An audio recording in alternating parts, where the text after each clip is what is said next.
Good morning and welcome to Coffee Talk. It is Friday, which is nice. A girlfriend of mine, who I don't really know very well, but we're in a group together. Her little girl has been really sick for a long time.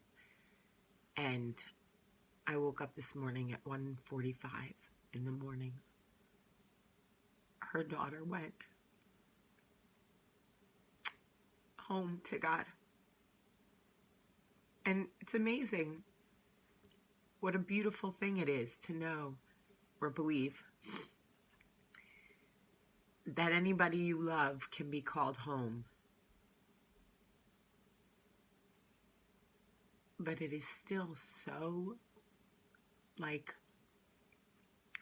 unfathomable that any mother could have to say goodbye.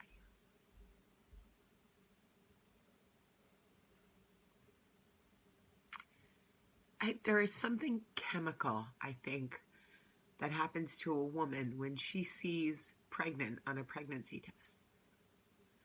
I would dare to say that you could back it up even further to a thought that she might be pregnant.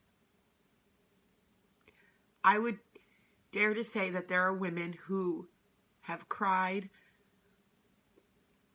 over a loss when they weren't even pregnant, just when they believed that they could be, and then they got their period. I don't know, but I would bet if I was a betting woman. I think the reason that I saved every pregnancy test is because I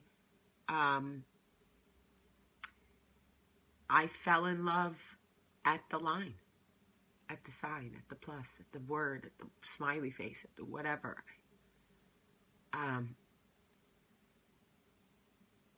It is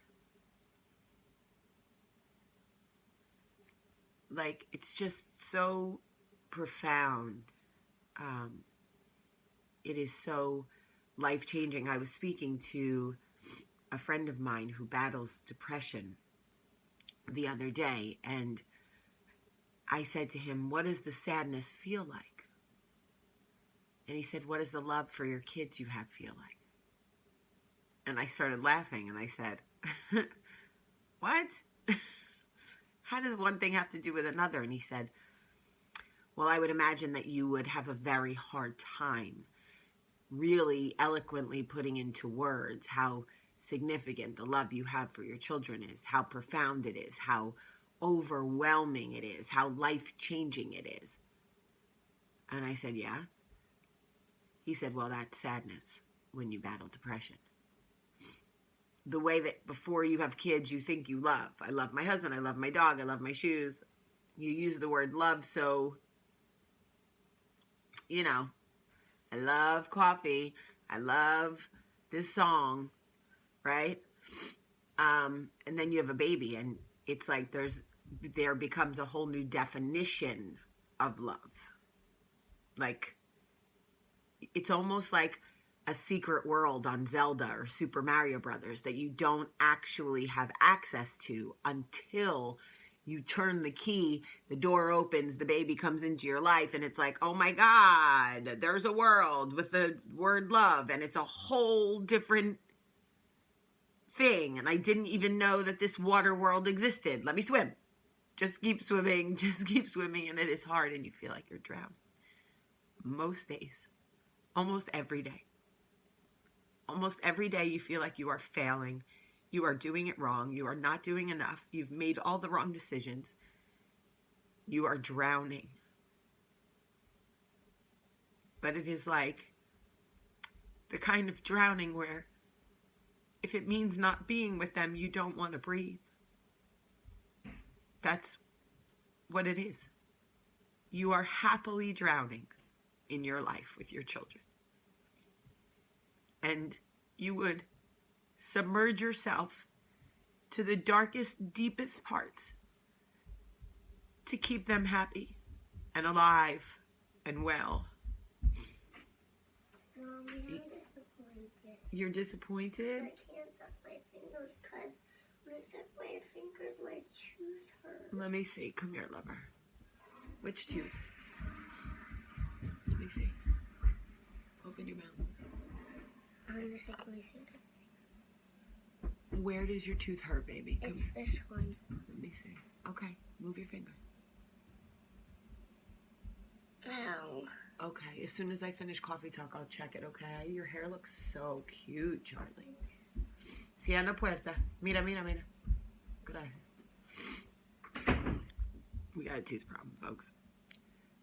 Anyway. He said, the sadness from depression is like that. You can't fully understand the depths of the sadness unless you experience it, because it doesn't exist in your world unless you have depression. So it's like a secret world that you can't go to unless you have depression. And then the hopelessness that comes along with the sadness is so heavy and such a burden and such a, like, it weighs you down and you feel like you're drowning, except in a totally opposite way. But you can't understand it no matter what I tell you, because unless you've experienced it. And I still didn't 100% understand the sadness he was referring to, but I did understand the magnitude of that. You can't understand unless you've experienced it, because I do get that with my kids.